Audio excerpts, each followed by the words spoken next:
Catherine Bernardo update. Yan IG story ni Catherine.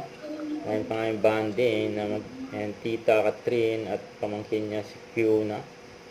Ayun o, swimming instructor si Catherine at pamangkin niya si Fiona. Tinuturuan niya maging swimmer. Ayun, ganyan ka sporty kami ni Bernardo. Sporty.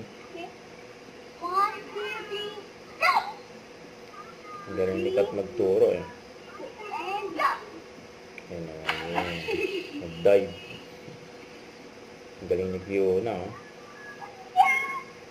Proud na proud tita Catherine si Fiona. Enjoy yung kanilang bonding magtita. Ayun pa oh.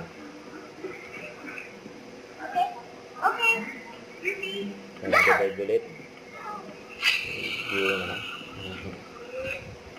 Ang saya ng bonding nila oh. Huwag kalimutan mag-subscribe, click ang notification bell para update po ang future reaction live. Bye guys, thank you for watching.